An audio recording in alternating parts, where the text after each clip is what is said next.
እኛ በአላህ ላይ ያለን መብት አላህ ደግሞ በእኛ ላይ ያለውን መብት እየተረዳን ነው ወይ? كما جاء في الحديث في رواية البخاري ومسلم من حديث معاذ بن جبل رضي الله عنه قال كنت ردف النبي صلى الله عليه وسلم على حمار ይላል። አንድ ቀን ነብዩ ሰለላሁ ዐለይሂ ወሰለም በአህያቸው ላይ ደረቡኝ ከኋላ ይላል። ከዛ فقال يا معاذ አንተ ሙዓዝ ሆይ ያሉኝ አለ أتدري ما حق الله على العباد የአላህ መብት በባሪያዎቹ ላይ ያለው ባሪያዎች ብሎ ማለት እኛ ነን። ሰው ጅን ሁሉም የአላህ ባሪያ ነው። አላህ ተባረከ ወተዓላ በባሪያዎቹ ላይ ያለውን መብት ታውቃለህ ወይ ያሉኝ አለ። وما حق العباد على الله የባሪያዎችን ሐቅ መብት በአላህ ላይ ያላቸው አላህ ላይ ደግሞ መብት አለን ማለት ነው። ማንም አድርጎ ሳይሆን አላህ በራሱ እኔ ላይ መብት አላችሁ ብሎናል አላህ ተባረከ ወተዓላ።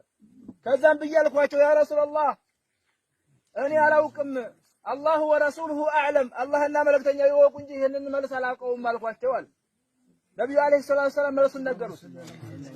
ሐቁል ዒባዲ ዐለላህ የባሪያዎች የአላህ ሐቅ ሐቁላሂ ዐለል ዒባድ አን ያዕቡዱሁ ወላ ዩሽሪኩ ቢሂ ሸይአ አላህን ብቻ በብቸኝነት ሊያመልኩት ነው።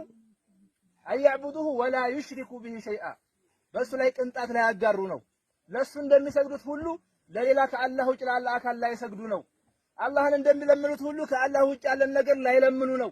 አላህን ብቻ ሊጣሩ ነው። ልክ አላህ እንዳለው ማለት ነው። ፈላ ተድዑ መዐላሂ አሐዳ ከአላህ ውጭ ማንንም እንዳትጣሩ ይላል። አሐደን አንድንም ቢሆን ይጠቅመናል ይጎዳናል ብላችሁ አስባችሁ ከአላህ ውጭ ያለን አካል እንዳትጠይቁ ይላል። هذا هو التوحيد አላህን ብቻ ነው ልትጣሩ የሚገባው ይላል።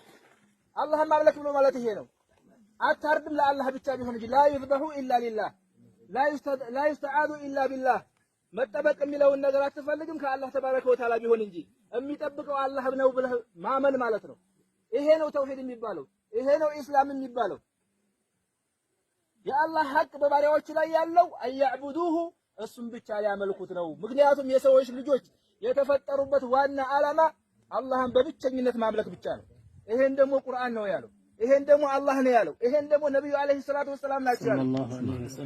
አላህ ተባረከ ወተዓላ በከበረ ቃሉ ላይ ምን ይላል?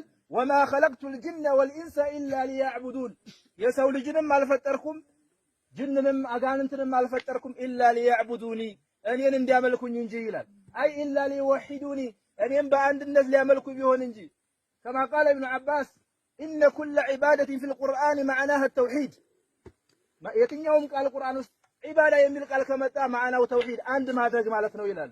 ለዛም ነው አላህ ተባረከ ወተዓላ ያ አዩሃ ናስ ዕቡዱ ረበኩም አለዚ ኸለቀኩም ወለዚነ ሚን ቀብሊኩም ለዐለኩም ተተቁን ያ አዩሃ ናስ እናንተ ሰዎች ሆይ አላል አላህ ተባረከ ወተዓላ ጥሪ ያደረገ ሰው ነን አይደለም ነው ነን ጥቁርም ቀይም አላለም አላህ ተባረከ ወተዓላ ትልቅ ትንሽ አላለም ወንድ ሴት አላለም እናንተ ሰዎች ሆይ አለ ዕቡዱ ረበኩም አይ ወሒዱ ረበኩም ጌታችሁም በብቸኝነት አምልኩት።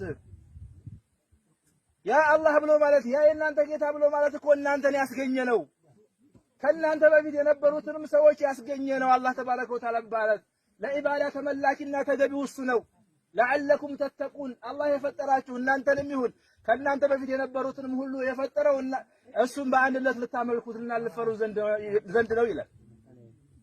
ወለዚ ጀዐለ ለኩሙል አርደ ፊራሸን አላህ ብሎ ማለት መሬትን እንደ ምንጣፍ ያደረገላችሁ ወሰማአ ቢናአ ሰማይን ደግሞ እንደ ጣራ ያደረገ አላህ ነው።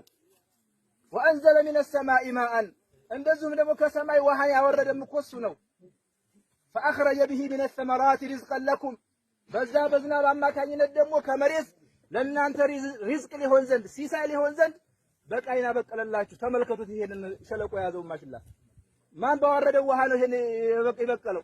አላህ ተባረከ ወተዓላ። ማንም ወልያ ዝም ብሎት አይደለም ታውቃላችሁ። ማንም ሰው ማንም የመንግስት አካላት ዝም ብሎት አይደለም። ጊዜው ሲደርስ እናርሳለን። በደረቅ እኮ ነው የሚያርሰው አይደለም ገበሬ።